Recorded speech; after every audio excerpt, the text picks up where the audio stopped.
tips-tips gimana caranya kalau misalnya kita canvassing di mall atau toko-toko, kita buka omongan tuh dengan presentasi seperti apa ya biasanya kalau di Jakarta. Oke. Ya, yang lagi favorit dan rata-rata bisa orang terima. Terus misalnya setelah kita presentasi mungkin ditolak ini atau reaksi selanjutnya kita mesti ngapain gitu. Oke, dengan Jadi siapa ya, tadi? saya Edi.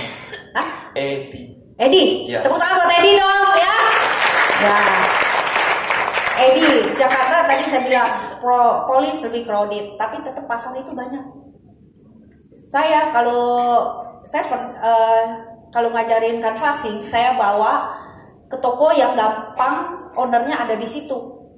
Kalau di mall, ownernya biasa nggak ada di situ, Ed. Jadi saya harus ada yang ownernya ada di situ. Kalau di mall, ya paling harus toko emas yang ada di situ. Misalnya ke bakmi GM lah atau apa, kan nggak ada ownernya di situ. Saya biasanya mencari kantornya di mana.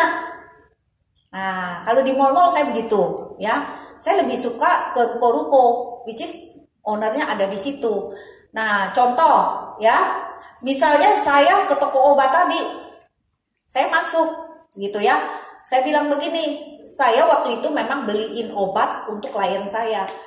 Karena rumah saya jauh, saya harus jaga komitmen saya untuk dapetin 5 data sehari. Kalau nggak dapet data, mesti turun apapun yang terjadi ke rumah sakit kayak kemana. Yang kedua, canvassingnya yang saya lakukan juga di rumah sakit, ya, karena itu gampang banget. Saya selalu pakai market survey untuk masuk ke klien yang door to door, maksud saya yang canvassing ya, istilahnya canvassing. Tapi saya sarankan kalau Anda ada klien yang muda, ring 1, kerjakan itu dulu. Karena sayang, nanti Edi nggak prospek, saya yang prospek, nyesek kan lo? Nah, karena lu lewatin, lu cari yang susah dulu, yaitu canvassing. Tapi saya kenapa canvassing? Karena saya keterbatasan kendaraan, saya nggak ada. Dan saya orangnya disiplin harus 5 sehari. Jadi saya harus ditambah dengan canvassing. Jadi contoh, saya canvassing pernah saya baru 2 klien nih. Saya nebeng mobil teman saya minta diberhentiin di rumah sakit. Bukan mau berobat, ada yang something wrong nih otak lu. Kenapa belum 5 data, bukan? Saya mau cari data di situ. Bu Dewi turunin saya di sini. Mau ngapain dulu lah? Gua harus cari data di sini. Orang bilang di rumah sakit itu susah kalau ini bisa nggak dikasih sama security. Lalu so what, apa ini? Market survei saya harus sesuai di mana tempat saya melakukan canvassing ad. Jadi misalnya di rumah sakit, saya biasa lari ke food court. Itu pun jangan lama banyak-banyak, 3 aja cukup. Terus lu pindah. Tapi ada agent saya lebih gila, masuk ke kamar lu. Dan closing teman-teman 2 juta sebulan. Nyali lu gila, kok bisa lu masuk ke kamar? Gak tahu. Pokoknya gue mau masuk. Lihat sini, wah kayaknya gak mungkin. Lihat sini, kok kayaknya orangnya baik. Ada juga canvassing, kerjaannya berdiri di ruang tunggu. Jadi kalau orang ke klaim PHS, ya dia udah liatin teman-teman. Dia akan nyamperin. Ini agent ini juga kreatif. Bu mau ngeklaim, dia jadi proof friend-nya sendiri, teman-teman. Bu mau bantu klaim ya? Ini saya bantu. Nah, ini bantuin dong. Ininya mana bu? Saya ini. Dia cuma bantu klaim. Dapat nggak referensi? Satu cara. Dapat loh teman-teman. Jadi dia duduk. Oh siapa nih bawa kartu PHS? Kok mau nggak saya bantuin klaimnya? Bu mau nggak saya bantu? Saya dari Prudential. Keluarin AJI dia. Saya memang ini servis untuk bagian itu klaim department. Nah, dapat klien. Terus saya melakukan lagi di food court atau di ruang tunggu ICU atau di apotek. Cukup 2 udah berapa tuh? Dapat data. Dapat kan Ed? Nah, apa yang saya lakukan? Saya di food court. Bu, saya dari Prudential. Kebetulan Prudential adalah rujukannya dari Rumah Sakit Pondok Indah. Bu, kita udah banyak bantu mereka yang sakit kritis sampai MM-an bu, dibayarin plus tiap bulan dikasih santunan lagi, income-nya digantiin bu. Nah, untuk meningkatkan pelayanan kami, bisa ya Bu, saya butuh jawaban dari Ibu, pendapat, saya butuh pendapat dari Ibu. Oke nggak Ed di sini? Jadi saya bilang Prudential udah bayarin. Nah, by the way Ibu nungguin siapa? Oh, saya nunggu keponakan saya sakit apa Bu? Sakit cancer. Aduh, udah habis berapa Bu? 1M lebih. Rumah sakit lokal Pondok Indah, Jakarta udah habis 1M lebih dan belum sembuh. Bu, makanya itu Bu, saya butuh pendapat ya, menurut Ibu sakit apa yang paling berbahaya di Indonesia Bu? Saya bantu ya Bu, jantung, kanker, tumor, stroke. Kanker, karena dia baru kanker. Jangan lu debat, jantung Bu yang paling banyak. Apapun kata nasabah, oke, tahu nggak? Lu debat, lu menang, tapi lu kagak dapet apa-apa lu. Oh iya Bu, saya bisa ngerti. Bu, untuk sakit kanker tadi Bu, boleh saya tahu Bu? Tadi kan udah 1M lebih, masih proses. Nah, mungkin bisa 2M, 3M Bu. Ya, bisa jadi. Dan kadang malah dibawa ke luar negeri. Di luar negeri ada satu rumah sakit yang bagus Bu untuk cancer. Dan stadium 4 aja bisa disembuhkan. Cuma biayanya sekian Bu kalau ke Singapura ini. Nah, kalau untuk biaya segini Bu, yang Ibu lihat, Ibu kan udah ngalamin nih kerabat. Biasanya jual harta dulu, nakutin nggak? Setiap nomor saya sebutin, jantung, kanker, tumor, stroke, habis loh kalau sakit gini loh. Betul nggak? Nah, karena saya pengalaman juga orang tua, saya bilang begitu, Bu, untuk sakit jantung, kanker, tumor, stroke yang 1M sampai 3M tadi, ya kalau keuangan tidak mencukupi Bu, biasanya apa yang kita lihat Bu? Jual harta dulu, ya, minta pinjaman, apa sumbangan? Pasti jawabannya jual aset dulu. Betul Bu. Tapi waktu saya dulu aset masih KPR Bu. Mana bisa dijual teman-teman. Nah ini juga saudara saya nggak tahu nih mesti kayaknya udah mau jual rumah tuh teman-teman.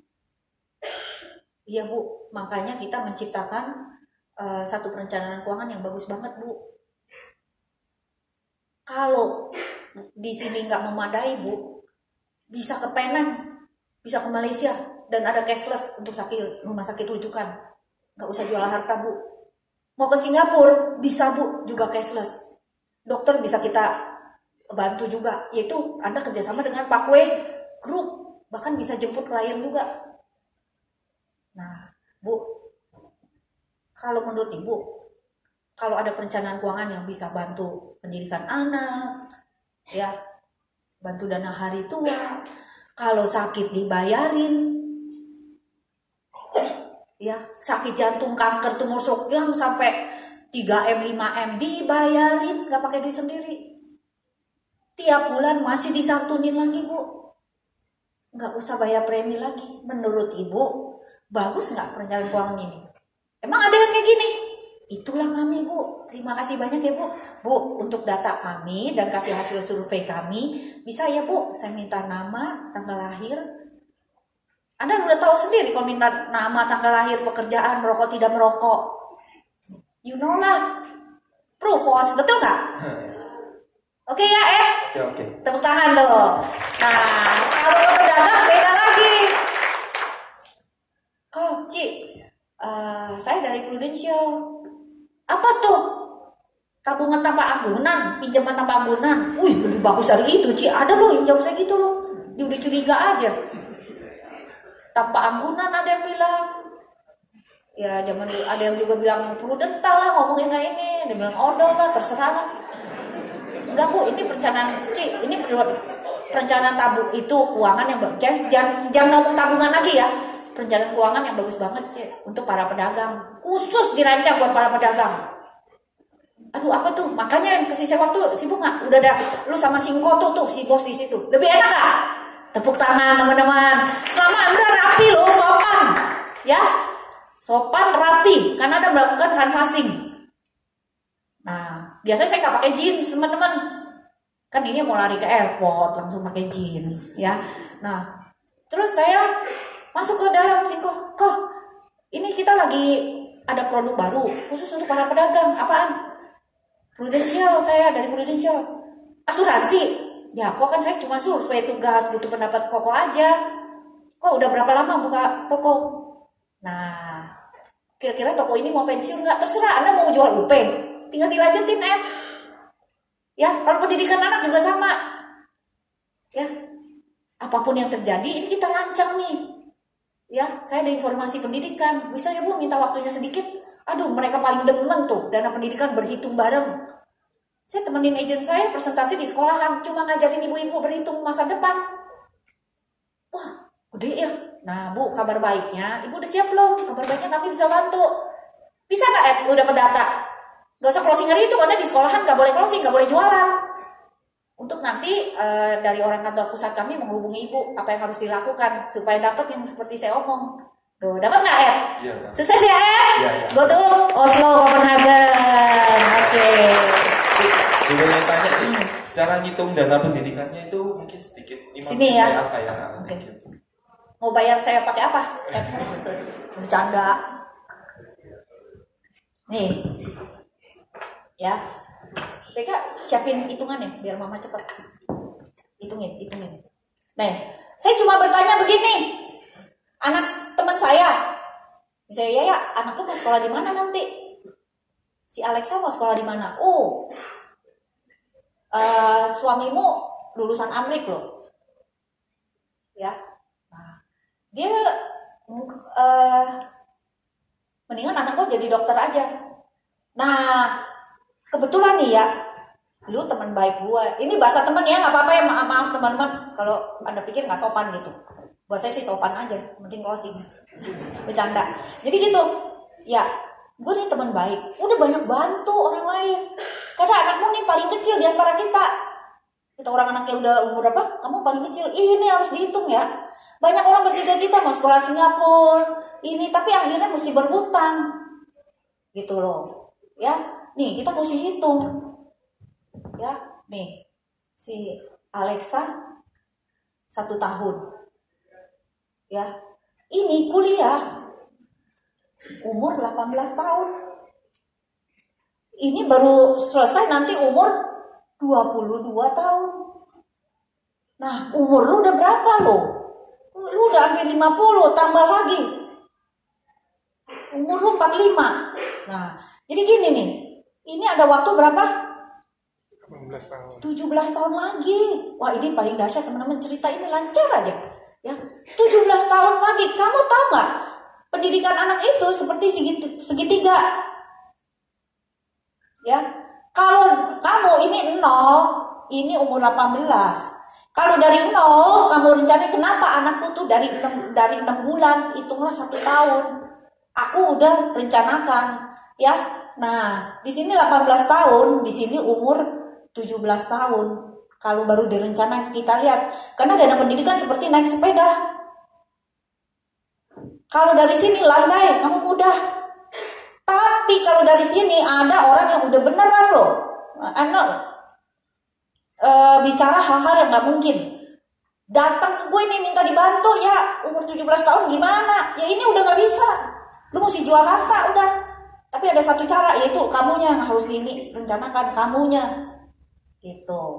Ini Alexa mumpung masih ada waktu 17 tahun. Tapi ini cepet tuh lewat. Jangan terlambat. Karena anak itu ketika lahir inflasinya udah jalan. Iyalah, udah jalan. Harus kamu hitung. Ini bom waktu, saya bilang begitu. Contoh, anakmu nanti gak bikin PR, kamu marahin. Anakmu gak naik kelas, apalagi. Tapi tega gak kamu ketika dia mau sekolah dan kamu gak siapkan. Apalagi anaknya bisa nyebut, kenapa mama gak siapin sih buat aku? Aku maunya ke situ. Itu sakit loh, kesian loh. Pahit tuh buat anak, jadi kepahitan loh. Apalagi 2 anak, saya bilang, kakaknya bisa sekolah di Singapura, adiknya kagak bisa. Ini problem. Mamanya sih cerita ke saya banyak klien, makanya saya banyak cerita. Saya bilang gitu. Anaknya jadi pahit banget, kenapa? Kakak bisa kok saya enggak. Gitu ya. Nah, makanya kamu harus berhitung dari sekarang. Ya, nah, yuk kita berhitung. Ini kalau saya di Singapura, profesi saya ini dibayar. Ya, kamu harus bisa berhitung nilai masa depan. Ya, kerennya future value. Ya, contoh tahun 2015 18. Makanya kalian harus bawa tabel pendidikan. Kalian dapetin aja dari agen-agen sekolah pendidikan ke luar negeri. Ada kan? Sekolah di Singapura, saya suka tanya-tanya, padahal saya bikin list. Saya bikin list. Sekolah ke UK, saya bikin list. Ke Aussie, bikin list semua. Sama Anda searching, apartemennya berapa? Living cost-nya berapa? Yang saya hitung ini baru biayanya. Living cost-nya 1:1. Ya? Nah, oke lah, kamu kan mau sekolah di sini, tapi kedokteran itu harus tuntas loh. Ada nggak orang mau disuntik dokter setengah jadi? Mau? Kalau dia sekolah ekonomi masih bisa half, betul nggak? Jadi admin. Oh dokter nggak bisa, ya? Nah, jadi tahun 2018 saya buka kalau di Jakarta Untar, Trisakti, Atma Jaya. Kalau UPH, jangan ada yang rekam, UPH bisa marah. Nggak suka iseng, orang iseng, uang papa habis. Sebenarnya sekolahnya bagus, makanya bukan uang papa habis. Kalian harus persiapin. Karena sekolahnya bagus.